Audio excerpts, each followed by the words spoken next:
Youth league ദേശീയ vice president Panakkad Sayyid Muinali Shihab തങ്ങൾക്ക് വധഭീഷണി. ഫോണിലൂടെയാണ് ഭീഷണി സന്ദേശം ലഭിച്ചത്. റാഫി പുതിയ കടവിലെന്നാണ് ഭീഷണിപ്പെടുത്തിയതെന്നാണ് പറയുന്നത്. വിവരങ്ങളുമായി ഇപ്പോൾ കെ ടി സ്വാലിഹ് ചേരുകയാണ്. സ്വാലിഹ്, എന്താണ് ഈ ഒരു ഭീഷണിപ്പെടുത്തലിന് അടിസ്ഥാനം എന്ന് പറയുന്നത്? പരാതി കൊടുത്തത് എന്നുള്ള കാര്യങ്ങളൊക്കെ തന്നെ വ്യക്തമാകുന്നുണ്ടല്ലോ. സ്വാലിഹ്,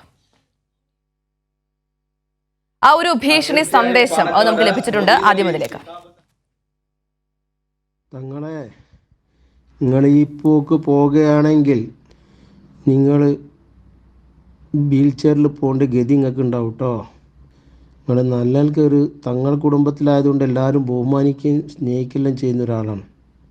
നിങ്ങൾ ഈ കോലത്തിൽ സംസാരവും കാര്യങ്ങളായിട്ട് സമുദായ നേതാക്കളെയും പാർട്ടി നേതാക്കന്മാരെല്ലാം വെല്ലുവിളിച്ച് പോവുകയാണെങ്കിൽ നിങ്ങൾ വീൽ ചെയറിൽ തന്നെ പോണ്ടി വരും. തങ്ങൾക്ക് ഇനി പുറത്തിറങ്ങാൻ പറ്റില്ല. ഞങ്ങളുടെ പരിപാടിയിലൊക്കെയാണ് നമ്മളെല്ലാം നീങ്ങുന്നത്. കാരണം പാർട്ടി നിങ്ങൾ ഇതാക്കിയിട്ട് നേതൃത്വത്തിനെല്ലാം വെല്ലുവിളിച്ച് നിങ്ങൾ മുന്നോട്ട് പോവുകയാണെങ്കിൽ വധഭീഷണി ഞങ്ങൾക്ക്. വിവരങ്ങളുമായി ഇപ്പോൾ കെ ടി സ്വാലിഹ് ചേരുകയാണ്. സ്വാലിഹ്, എന്താണ് ഈ ഒരു ഭീഷണിപ്പെടുത്തലിന് അടിസ്ഥാനമെന്ന് പറയുന്നത്?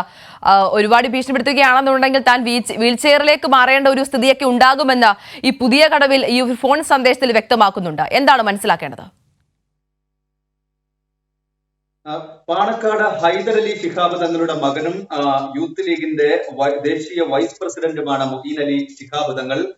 മുഈനലി തങ്ങൾക്കെതിരെയാണ് ഇത്തരത്തിൽ ഫോണിൽ സന്ദേശം ലഭിക്കുന്നത്. ഓഡിയോ സന്ദേശമായി റാഫി പുതിയ കടവിൽ എന്ന മുസ്ലിം ലീഗിന്റെ നേരത്തെയുള്ള പ്രവർത്തകനായിരുന്നു.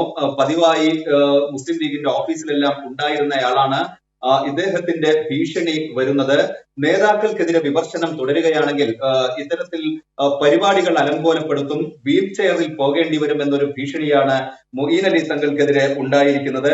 കഴിഞ്ഞ ദിവസം പി കെ കുഞ്ഞാലിക്കുട്ടിക്കെതിരെ വിമർശനവുമായി മുഈനലി തങ്ങൾ രംഗത്തെത്തിയിരുന്നു. പാണക്കാട് കുടുംബത്തിന്റെ കൊമ്പുകളും ചില്ലകളും വെട്ടാൻ ചിലർ ശ്രമിക്കുന്നു എന്ന് പി കെ കുഞ്ഞാലിക്കുട്ടി പറഞ്ഞിരുന്നു. അത് നടക്കുകയില്ല എന്ന് പറഞ്ഞിരുന്നത് SKSSF ഉദ്ദേശിച്ചായിരുന്നു അത്തരത്തിലൊരു പരാമർശം. ഇതിനെതിരെ പരിഹാസവുമായി മൊയ്നലി തങ്ങൾ എത്തിയിരുന്നു. അത് പ്രായം കൂടുമ്പോഴുള്ള തോന്നൽ മാത്രമാണ്. അത്തരത്തിൽ പാണക്കാട് കുടുംബത്തിന്റെ കൊമ്പും ചില്ലകളും ഒന്നും വെട്ടാൻ ആരും ശ്രമിക്കുന്നില്ല എന്ന് മൊയ്നലി തങ്ങൾ പറഞ്ഞിരുന്നു. അതോടൊപ്പം തന്നെ അബ്ദുൾ സമദ് സമദാനിയും സമാന രീതിയിൽ ഒരു പ്രസ്താവന നടത്തിയിരുന്നു. ചന്ദ്രനോളം ഉയരത്തിലുള്ള, സൂര്യന്റെയും ചന്ദ്രന്റെയും ഉയരത്തിലുള്ള പാണക്കാട് കുടുംബത്തെ ആർക്കും സ്പർശിക്കാനാവില്ല എന്നായിരുന്നു സമദാനിയുടെ പ്രസ്താവന. എന്നാൽ ഇതെല്ലാം വലിയ തോന്നലുകൾ മാത്രമാണ്.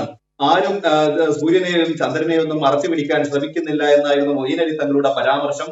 ഈ ഒരു ഘട്ടത്തിലാണ് ഇത്തരത്തിൽ ഒരു ഭീഷണി മൊയ്നലി തങ്ങൾക്കെതിരെ ഉണ്ടാവുന്നത്. 2021 ഓഗസ്റ്റിൽ കോഴിക്കോട് യൂത്ത് ലീഗിന്റെ ആസ്ഥാനത്ത് അദ്ദേഹം വാർത്താ സമ്മേളനം നടത്തുമ്പോൾ ഇതേ റാഫി പുതിയ കടവിൽ തെറിയഭിഷേകവുമായി രംഗത്തെത്തിയിരുന്നു. പി കെ കുഞ്ഞാലിക്കുട്ടിയുമായെല്ലാം വളരെ അടുത്ത ബന്ധമുള്ളയാളാണ് ഈ റാഫി പുതിയ കടവിൽ.